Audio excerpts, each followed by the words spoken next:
Mais pourquoi autant de dysfonctionnements? Est-ce dû à une erreur humaine ou à un défaut de conception?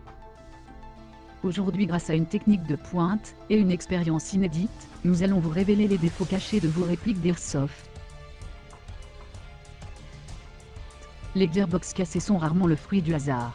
Elles résultent souvent d'un enchaînement d'erreurs lors de leur fabrication que nous allons tenter de vous décrire lors de cette review de vérité.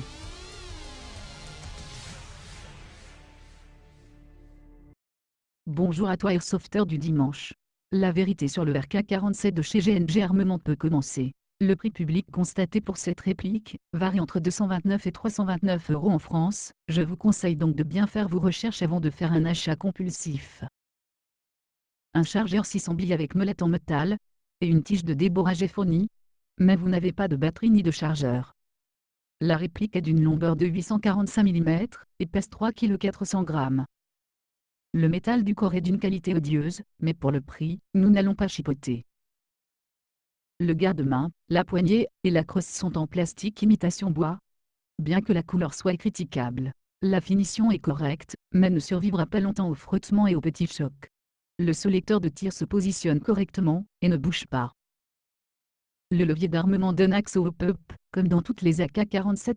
Le bloc pop-up est soigné, le joint fait trop bien son travail et le réglage est stable. C'est un point très positif de cette réplique. Deux attaches sangles en métal et d'apparence solide sont positionnées sur le côté gauche de la réplique. Idéal pour 90% de la population mondiale, les gauchers peuvent donc se faire voir chez les Grecs. Un système de fixation vous permet de positionner un rail pour optique.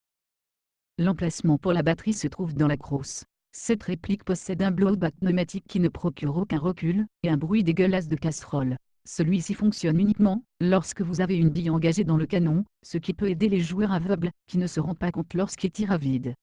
L'avantage de ce système est qu'il ne consomme pas d'énergie, mais un ressort extrêmement puissant compense la perte d'air et va donc renforcer la contrainte dans la gearbox.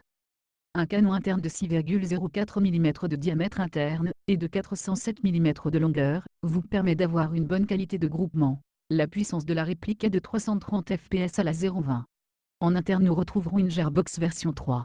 Après démontage de la réplique, nous pouvons constater sans surprise un calage de merde, et les dents du piston sont entièrement en plastique. Nous avons eu le plaisir de trouver des roulements à billes, ce qui n'est pas piqué des hannetons. Il faudra donc prévoir un démontage pour fiabiliser avant de jouer avec sa K-47. Voilà qui est dit pour cette réplique chinoise que je qualifierais de moyenne gamme. Sa puissance en sortie de boîte et son groupement permet d'avoir une qualité de jeu très intéressante. Néanmoins, il est impératif de revoir le calage de la gearbox.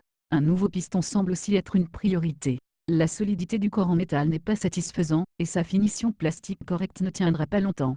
Vous pouvez donc maintenant acheter cette réplique en connaissance de cause. Je vous invite à partager cette vidéo sur les réseaux sociaux. Si celle-ci a répondu à vos questions, n'hésitez pas à vous abonner et à lâcher vos commentaires. Bisous les louloutes.